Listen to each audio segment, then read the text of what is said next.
Good evening, class.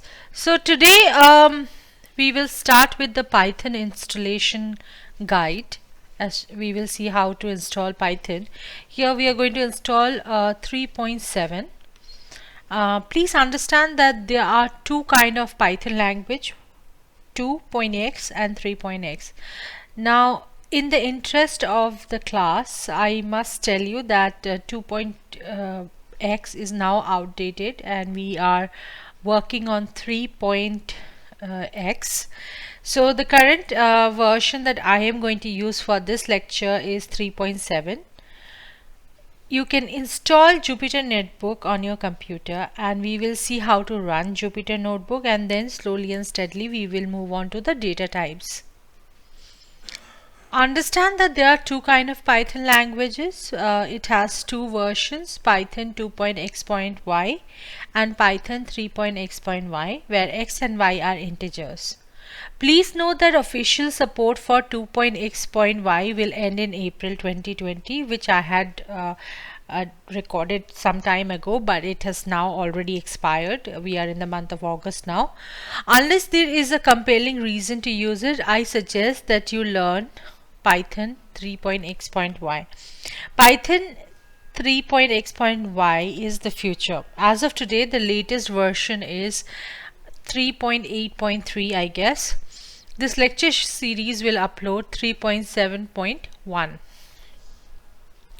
Now, very important information that you must find out about your computer or laptop is what kind of bit the computer is. Like, is it a 32-bit computer or a 64-bit computer? So for that you need to go to this PC. I'm sure all of you know how to go to this PC on your computer desktop, on your computer, and click on properties. And when you click on properties, you will see if it talks about 32-bit or 64-bit. Now, my old computer on which this lecture was recorded was a 32-bit computer. The current one is a 64-bit computer. So you can see the information about your computer by going to the properties section. So you could be 32-bit or 64-bit. Now the interesting part is download and install Python 3.7.6 and go up to the download icon here.